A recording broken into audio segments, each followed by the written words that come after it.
Hello guys, welcome back to my YouTube channel. Sir, video को start करने से पहले अपने भाई के चैनल को सब्सक्राइब एंड वीडियो को लाइक शेयर करना मत भूलना। एंड यार, आप भी मेरी तरह ग्रैंड लीग जीतना चाहते हो तो वीडियो को स्किप मत किया करो, वीडियो को पूरा देखा करो।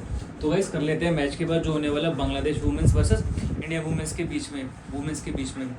तो गाइस, इसको हम फुल डिटेल में एनालाइज करेंगे कि ये मैच होने का वाला है, वहाँ का पिच का बिहेव कैसे है, batting plus bowling, pacer versus spinner, किसको कौन सी इनिंग में हेल्प है। एंड उसके बाद मैं आपको इनका बैटिंग ऑर्डर प्लस किसके ओवर करके किसके पास जा सकते हैं। एंड उसके बाद मैं आपको 9 कन्फर्म प्लेयर, 4 ऑप्शनल और कैप्टन वाइस कैप्टन बताऊंगा। बाकी गाइस, मैं हमेशा एक बात बोलता हूँ क्या कि थोड़े बहुत चीज़ें खुद से भी किया करो, बट अब आप कब कर पाओगे जब आप पिच रिपोर्ट को ध्यान से सुनोगे, क्योंकि ग्रैंड लीग जीतने के लिए सिर्फ पिच रिपोर्ट चाहिए। ठीक है ना गाइस, तो कर लेते हैं मैच के बाद जो होने वाला है Bangladesh women's versus India women's के बीच में। तो गाइस, सबसे पहले हम डिस्कस करेंगे मैच होने का वाला है। तो गाइस, मैच होने वाला है सिलेट इंटरनेशनल स्टेडियम के अंदर। अगर मैं आपको यहाँ की बता दूँ, देखो चाहे मेंस हो चाहे वुमेन्स हो, आपको इतना तो पता होगा कि यार देखो मेंस का एक खेलने का तरीका अलग होता है। ठीक है ना, वो फंसी हुई पिच पे भी एज कम्पेयर टू वुमेन्स के मुकाबले 30-40 रन 20-30 रन एक्स्ट्रा मारेंगे। तो अगर मैं आपको यहाँ का एवरेज स्कोर बताऊँ तो 140-50 का, वो भी कब बहुत जान मारनी पड़ती है बैटिंग में। ठीक है ना, और यहाँ पर पेसर वर्सेस स्पिनर दोनों को ही विकेट मिलती है, बट स्पिनर को थोड़ी एक्स्ट्रा हेल्प है। पेसर भी दोनों इनिंग में विकेट ले रहे हैं, स्पिनर भी ले रहे हैं, बट स्पिनर बहुत ज़्यादा विकेट ले रहे हैं बंडलों में। फर्स्ट इनिंग में भी 5 तो सेकंड में 4। पेसर कम ले रहे हैं बट पेसर भी ले रहे हैं। ठीक है ना, बट स्पिनर ज़्यादा ले रहे हैं, पहली चीज़। फिर दूसरा, यहाँ सेकंड के मुकाबले फर्स्ट इनिंग में बैटिंग करना थोड़ा सा ईजी है। मैं ये नहीं कहूँगा कि बहुत, बट हल्का सा मार्जिन यहाँ फर्स्ट इनिंग में। जैसे जैसे मैच आगे बढ़ता जाता है पिच और ट्रिकी होती जाती है और फंसना स्टार्ट होती है, तो बैट्समैन को रन बनाना थोड़ा मुश्किल हो जाता है। ठीक है ना, बट इसका मतलब ये नहीं है कि फर्स्ट बैटिंग में करना इजी है तो वहाँ विकेट नहीं जा रही, बॉलरों को विकेट नहीं मिलेगी। फर्स्ट इनिंग में जो बॉलिंग करा रहे हैं विकेट दोनों इनिंग में मिल रही है और स्पिनर को तो भर भर के मिल रही है। ठीक है ना गाइस, तो अभी मैं आपको कुछ रिसेंट मैचेस दिखाता हूँ, उसके बाद में इनिंग वाइज आपको विकेट्स भी दिखाऊंगा एंड उसके बाद मैं आपको टोटल विकेट्स भी दिखाऊंगा। तो सबसे पहले कुछ आपको मैं रिसेंट मैचेस दिखाता हूँ। तो गाइस, ये है रिसेंट मैचेस इन सिलेट। ठीक है, इस सिलेट के अंदर मैचेस हुए हैं, 2 मैंने ओल्ड लिए हैं, एक इस सीरीज का एक मैच लिया है मैंने। ठीक है ना, जो व्हाइट वाला इस सीरीज का है। पहले आप देख लो, एक मैच हुआ Sri Lanka women versus India women के बीच में। श्रीलंका वुमेन 65 पे ऑल आउट हो गई। इसको भी चेस करने में इंडिया वुमेन ने 2 विकेट गंवा दी। उसके बाद यहाँ पर श्रीलंका वुमेन वर्सेस पाक वुमेन के बीच मैच हुआ। श्रीलंका वुमेन ने 122 बनाए, पाक वुमेन 121 पे ऑल आउट हो गई। ठीक है, उसके बाद अभी जो इस सीरीज का एक मैच हुआ, India women versus Bangladesh women. India women 145 बनाए, बांग्लादेश वुमेन 101 पे ऑल आउट हो गई। ठीक है, अब आप यहाँ पर देखो इनिंग वाइज विकेट देखना। श्रीलंका वुमेन ने जब 65 बने तो फर्स्ट इनिंग में पेसर ने 3 लिए, सेकंड में 0 लिए, बट स्पिनर ने दोनों इनिंग में विकेट लिए। ठीक है, उसके बाद श्रीलंका वुमेन वर्सेस पाक वुमेन के बीच मैच हुआ तो यहाँ पर 6 विकेट गए, जिसमें 1 विकेट पेसर ने ली, 5 स्पिनर ने ली। फिर यहाँ पर भी सेम, सेकंड इनिंग में पेसर को विकेट नहीं मिली, सेकंड में 4 मिली। तो देख रहे हो, 4 और 2 स्पिनर, 5 और 4 स्पिनर। और पेसर के मुकाबले फर्स्ट इनिंग में 3, सेकंड में 0, फर्स्ट में 1, सेकंड में 0। अब जो इस सीरीज में मैच हुआ उसमें देखो आप क्या हाल हुआ है। इंडिया वुमेन ने 145 बनाए, 7 विकेट के नुकसान पे। पेसर ने फर्स्ट में 3 लिए तो स्पिनर ने 4 लिए फर्स्ट में। ठीक है ना, फिर भी एक एक्स्ट्रा लिए। फिर जब बांग्लादेश वुमेन बैटिंग करने उतरी तो 8 विकेट गई, 5 पेसर ने लिए, 3 स्पिनर लिए। तो यहाँ पर भी ऐसा नहीं है कि स्पिनर ने विकेट नहीं लिए, बट आपको पता है देखो बांग्लादेश इंडिया से कमजोर है तो इसलिए पेसर यहाँ ज्यादा है, वरना आप देख लो स्पिनर की क्वांटिटी ज्यादा है। तो अब यहाँ पर इंडिया के पेसर ज्यादा लेना है एज कम्पेयर टू बांग्लादेश। हाँ, स्पिनर आप दोनों के रखना, बांग्लादेश के भी और इंडिया के भी, बट मैं आपको ये सजेस्ट करूंगा पेसर सिर्फ आप इंडिया के लेना। जैसे रेणुका सिंह है, ठीक है ना, राइट आर्म फास्ट बॉलर है, तो सिर्फ आप इंडिया के पेसर बॉलर लेना। स्पिनर आप दोनों इनिंग के लेना और दोनों टीम के लेना। तो आपने इनिंग वाइज भी देख सकते हो, फर्स्ट इनिंग में 4 स्पिनर, सेकंड में 3, फर्स्ट में 4, सेकंड में 2, फर्स्ट में 5, सेकंड में 4। तो हर मैच में स्पिनर दोनों इनिंग में विकेट ले रहे हैं। ठीक है, बट पेसर फर्स्ट में 3, सेकंड में 0, फर्स्ट में 1, सेकंड में 0। यहाँ पर फर्स्ट में 3, सेकंड में 5, क्योंकि यहाँ पर इंडिया की बॉलिंग थी। और इंडिया देखो यार, चाहे वुमेन्स हो चाहे मेंस हो, ये बांग्लादेश जैसी टीमों से तो स्ट्रॉन्ग ही रहती है। अब दूसरा यहाँ पर देखो, सिर्फ इस मैच को छोड़कर, क्योंकि देखो यार सब दिन एक जैसे नहीं होता, बट यहाँ का रेशियो क्या बोलते हैं, देखो फर्स्ट बैटिंग करना थोड़ा सा ईजी है। श्रीलंका ने फर्स्ट बैटिंग करी, 122 रन बनाए 6 विकेट के नुकसान पे 20 ओवर खेल के। ये वहीं पाक 121 पे आउट हो गई पूरे 20 ओवर खेल के। उसके बाद इंडिया वुमेन ने 145 रन बनाए पूरे 20 ओवर खेल के, और यहाँ पर बांग्लादेश वुमेन भी 101 पे आउट हो गई। तो यहाँ सेकंड बैटिंग करना थोड़ा मुश्किल है, आप देख सकते हो। 122 भी चेज नहीं हुआ और 145 तो मतलब ही नहीं है, ठीक है ना। तो आपने नोट क्या किया, यहाँ पर एक तो फर्स्ट बैटिंग करना इजी, बट इतना भी नहीं है कि बहुत लंबा रन जाए, 140-50 तक टीमें पहुंचती है, पहला। दूसरा, स्पिनर को ठीक ठाक है, बताओ दोनों इनिंग के स्पिनर लोगे, मतलब दोनों टीमों से, ठीक है, बॉलिंग कैटेगरी के भी और प्रॉपर ऑलराउंडर कैटेगरी के भी। पेसर आप सिर्फ बॉलिंग कैटेगरी का मैं आपको सजेस्ट करूंगा सिर्फ इंडिया का लेना, चाहे वो फर्स्ट इनिंग हो सेकंड इनिंग हो, क्योंकि यार इंडिया का थोड़ा तजुर्बा ज़्यादा है, ठीक है ना। तो गाइस ये 2 से 3 चीज़ें नोट कर लो आप। इसके अलावा अब मैं आपको थोड़ा टोटल विकेट्स भी दिखाता हूँ, जिससे थोड़ा आपको और आइडिया हो जाएगा। तो यह wickets in select total wickets है, देख लो। फर्स्ट इनिंग में पेसर 7, सेकंड में 5, ठीक है। वही स्पिनर फर्स्ट में 13, सेकंड में 9। फर्स्ट में भी ले रहे हैं विकेट स्पिनर, सेकंड में भी भर के ले रहे हैं, पर पेसर की रेशियो थोड़ी फर्स्ट में ज़्यादा। पर वही मैं बोलूँगा, पेसर आप सिर्फ बॉलिंग कैटेगरी का सिर्फ इंडिया का लेना, ठीक है ना। बाकी तो मैं सजेस्ट नहीं करूँगा कि बांग्लादेश की तरफ से आप पेसर लेना, ठीक है। सिर्फ इंडिया वुमेन्स की एक पेसर ले लेना बॉलिंग कैटेगरी से। तो आपने क्या चीज़ नोट करी यहाँ पर, एक तो पहला है फर्स्ट बैटिंग करना इजी, बट इतना इजी नहीं है कि विकेट नहीं मिलेगी। तो आप थोड़ा सा मार्जिन इंडिया की बैटिंग को दे सकते हो, उसके बैट्समैन थोड़े ज़्यादा ले सकते हो, ठीक है, अगर उन्होंने फर्स्ट बैटिंग करी। बट अब मैं सेकंड में भी ये सजेस्ट करूँगा, आप यहाँ पे फेवरेट सिर्फ इंडिया को ही रखना, ठीक है ना, पहला। दूसरा, यहाँ पर स्पिनर को हेल्प है, चाहे फर्स्ट हो चाहे सेकंड हो, तो स्पिनर आप दोनों टीमों से लोगे, 2 बॉलिंग कैटेगरी के। पेसर आप तीसरा, पेसर आप सिर्फ इंडिया से लोगे, इंडिया की टीम से, और बांग्लादेश की टीम से पेसर बॉलर नहीं लोगे जो बॉलिंग कैटेगरी का है, ऑलराउंडर नहीं बॉलिंग कैटेगरी का। ये 3 चीज़ आपको नोट करनी है। जैसा कि आपने टोटल विकेट्स में भी देख लिया, स्पिनर तो दोनों में विकेट ले रहे हैं, पर पेसर सिर्फ कम ले रहे हैं, दोनों इनिंग में ले रहे हैं, बट कम ले रहे हैं। बट इसलिए मैं आपको कह रहा हूँ सिर्फ आप इंडिया के पेसर रखना, ठीक है ना।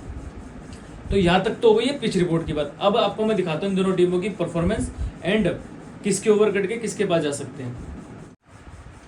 तो गाइस ये है इंडिया वुमेन्स की प्लेइंग 11, ठीक है। इन्होंने एक मैच खेला, ये इनकी परफॉर्मेंस लाइव आप देख लेना।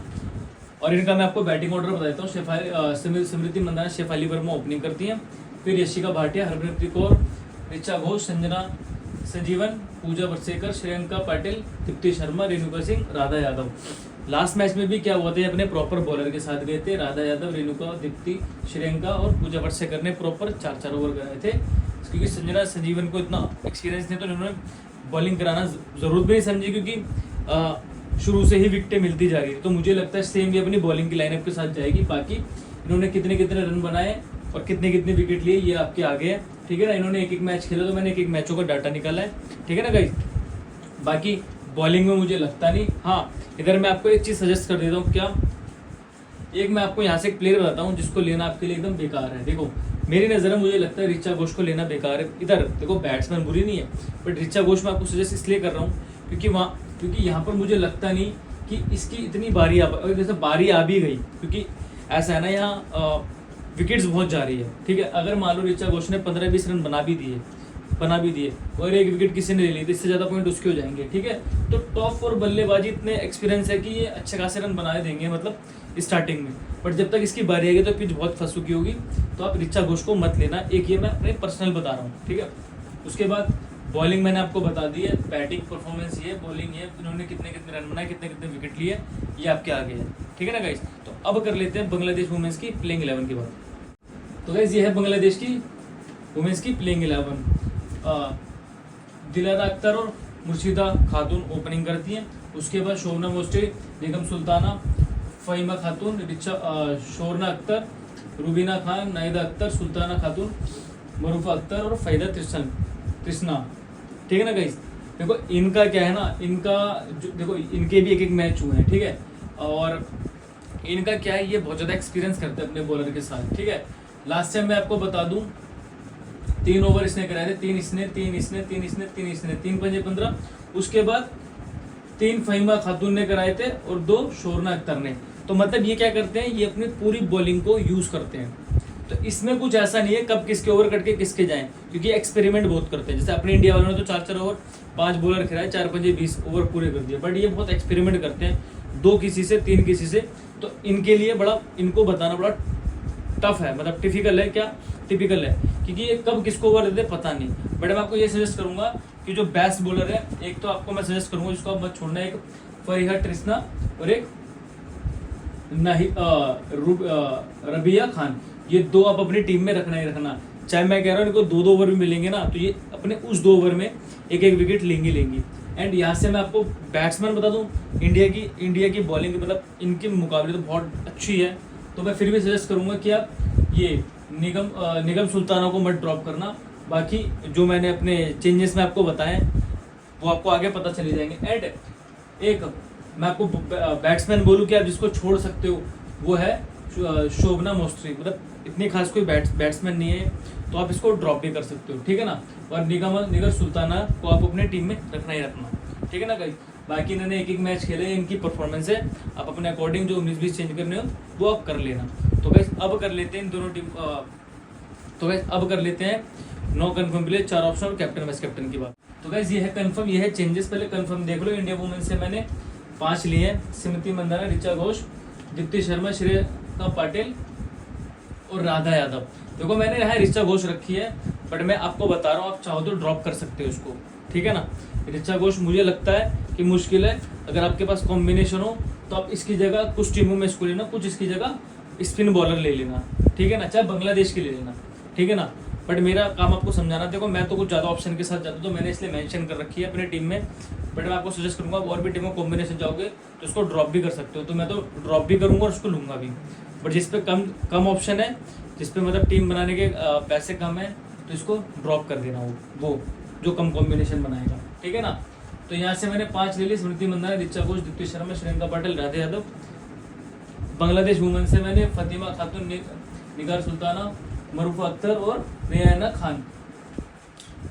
5 और 4 9 तो हमारे कंफर्म होगा। उसके बाद मैंने चेंजेस में शेफाली वर्मा, यशिका भाटिया और दिलबरा अख्तर और नहिदा अख्तर, ये मैंने चेंजेस में लिए। अब वही गाइस आपकी 4 तरह की टीम बनेगी, वो आप देख लो।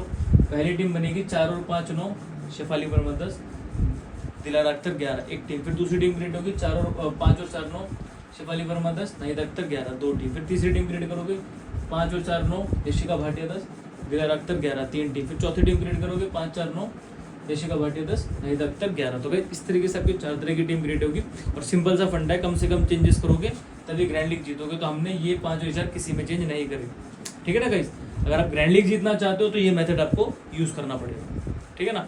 तो अब कर लेते हैं कैप्टन वाइस कैप्टन की बात। तो गाइस ये है कैप्टन, ये है वाइस कैप्टन, देख लो। कैप्टन मैंने स्मृति मंदाना, दीप्ति शर्मा को बनाया, क्योंकि देखो ये ओपनिंग करती है तो क्या पता स्टार्टिंग में थोड़ी बैटिंग को हेल्प होती है।